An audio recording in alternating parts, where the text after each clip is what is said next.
Bueno, buenas noches amigos. En esta ocasión vengo a presentarles un tema que no tiene que ver mucho con la materia de farmacología 2. Sin embargo, es importante que ustedes lo sepan. Bueno, como ustedes sabrán, la semana de vacaciones en la cual ustedes estuvieron descansando, nosotros nos enfocamos a recibir un pequeño taller acerca de tecnologías de información y comunicación.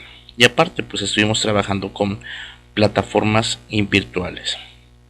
Bueno, eh, el tema es la siguiente.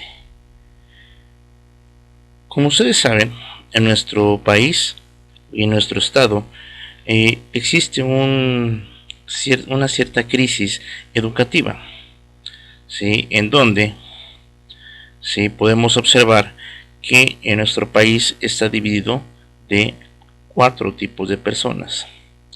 Las primeras son en donde la gente se queja de forma continua ante el fracaso del sistema educativo, ¿sí? Sin embargo, estos no han hecho nada o no han hecho algo para poder salir adelante.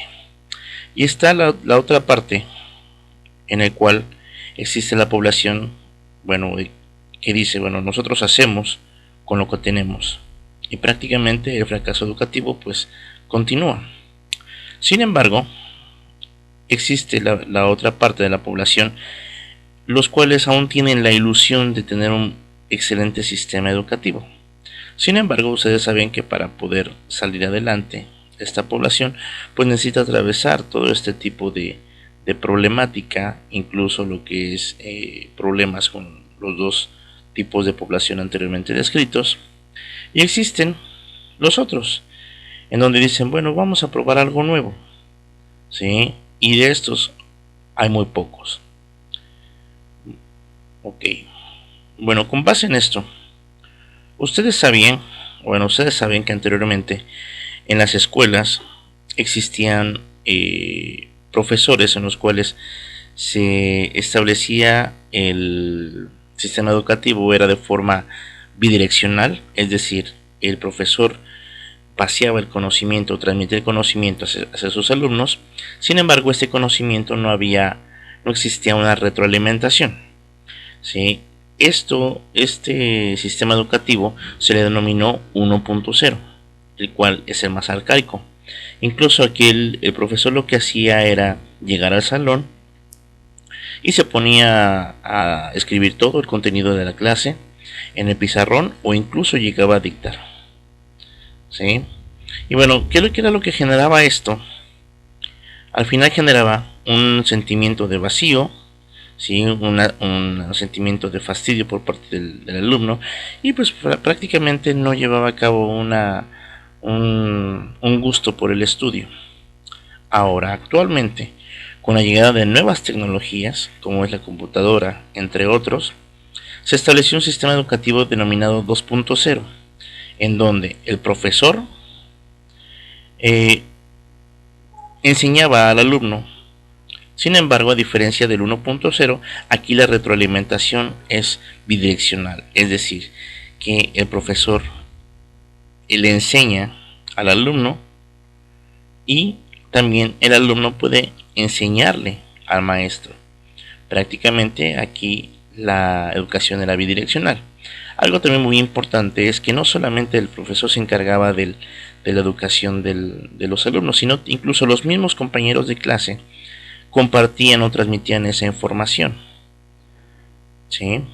Y bueno, en este caso el profesor tiene que tener prácticamente ciertas competencias para poder establecer estrategias para hacer una clase más o menos didáctica. Por ejemplo, ¿sí? Utilizar la computadora, ¿sí? También utilizar las redes sociales en donde la información se podía compartir, ¿sí? Incluso el trabajo podía ser un poco más colaborativo y además también se podía subir información, ¿sí? Por ejemplo, Facebook, sabemos que además de de servir como una plataforma en la cual se suben fotos, se saben chismes, entre otras cosas, también nos sirve, por ejemplo, para crear grupos, ¿sí? Grupos privados, grupos secretos, grupos públicos, los cuales nos van a permitir compartir esa información e incluso establecer algunas estrategias, como por ejemplo hacer foros, ¿sí? Hacer foros, por ejemplo, hacer debates u otras estrategias. También los profesores 2.0 debían de tener la capacidad de realizar videoconferencias mediante el streaming. Esto mediante herramientas como cuáles, como Skype, FaceTime, Hangouts, entre otras programas.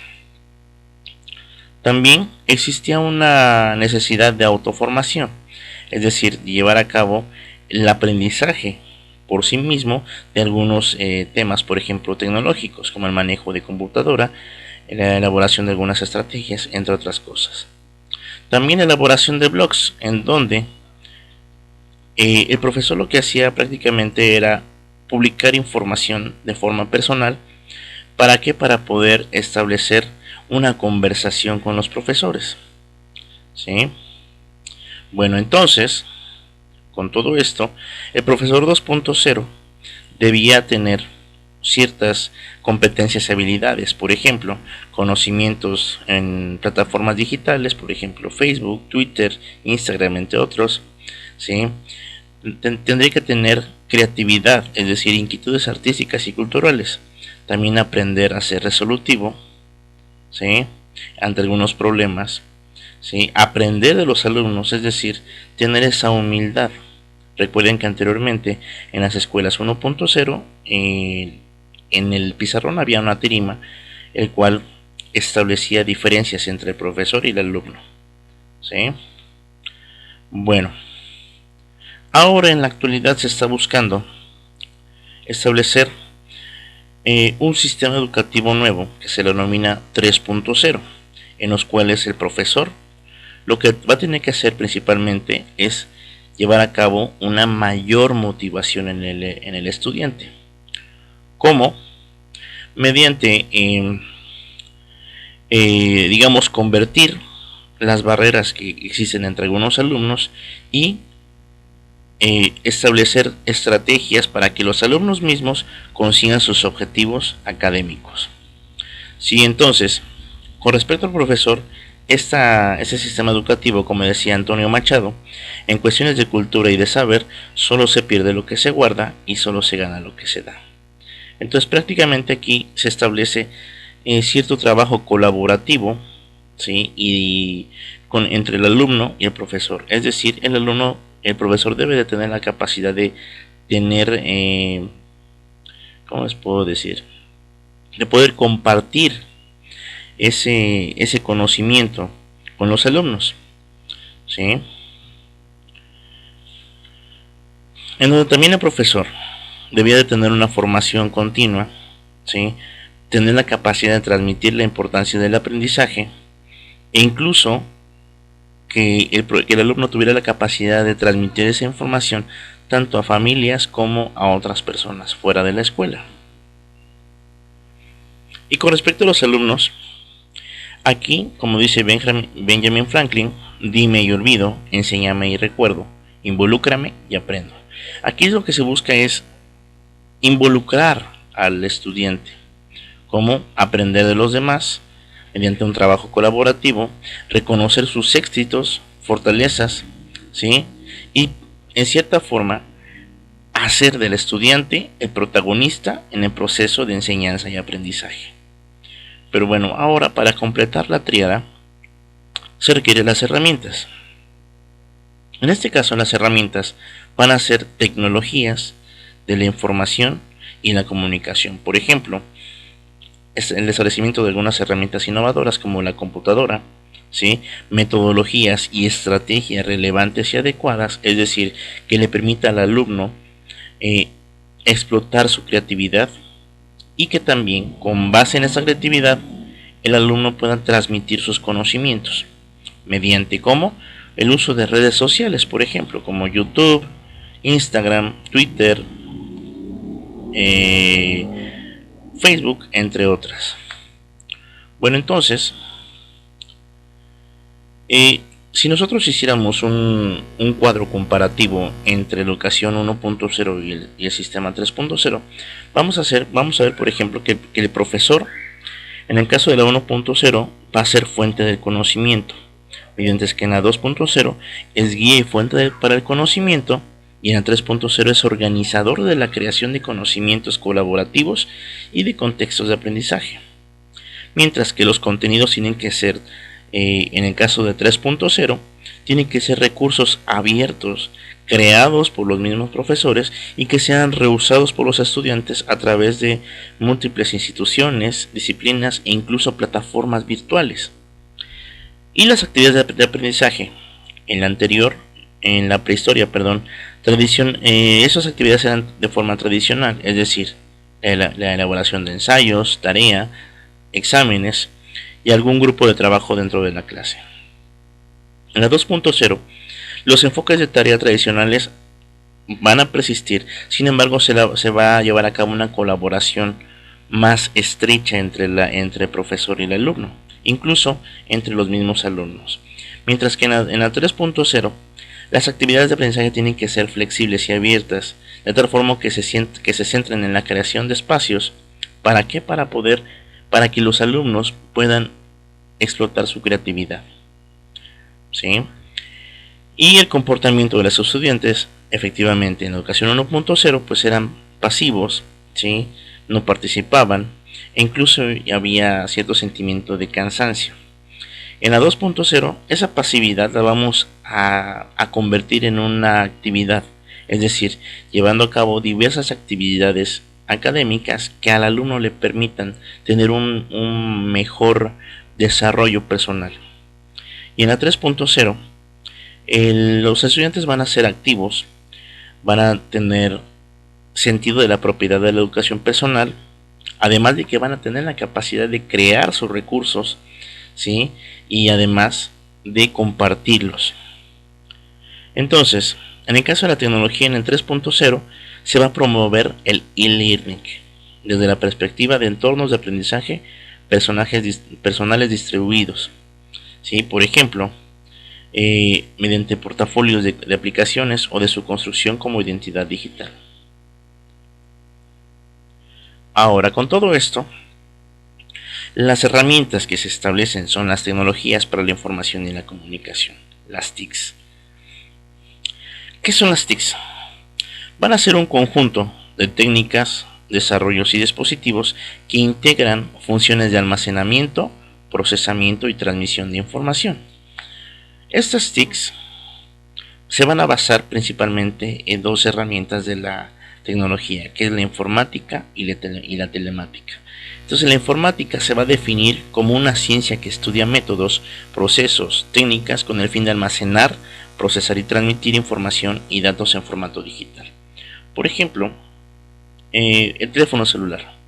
Recordemos anteriormente que estos teléfonos cacahuatitos pues fueron los primeros teléfonos en los cuales se podía almacenar y procesar, incluso transmitir información mediante por ejemplo, mensajes de texto, ¿sí? En formato digital. Ahora, la telemática es una disciplina científica y tecnológica originada por la convergencia entre las tecnologías de las telecomunicaciones y la informática. Entonces vamos a ver que la telemática en sí va a integrar a la informática y va a darle cierta evolución. Por ejemplo, en la actualidad, los teléfonos inteligentes. Como sabemos, en los teléfonos inteligentes también se puede almacenar información, procesar y transmitir información.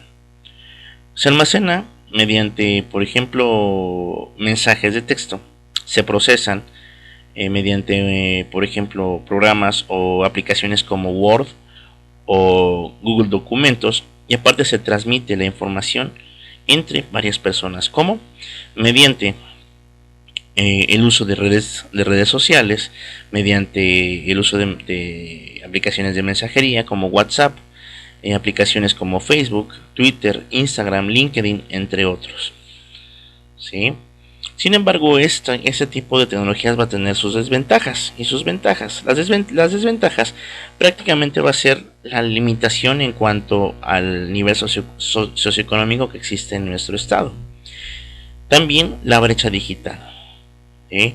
En donde digamos, las personas mayores eh, van a van a tener esa dificultad en el uso de redes sociales y de algunas tecnologías de la información y comunicación.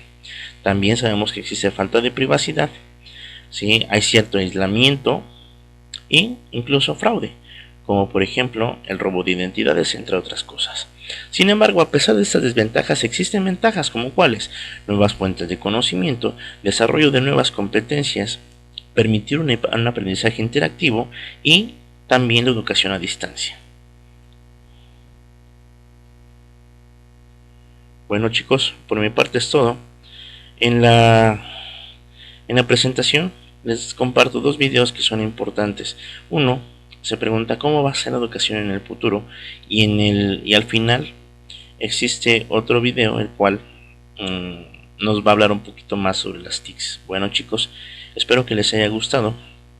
Les mando un saludo y que tengan muy buenas noches.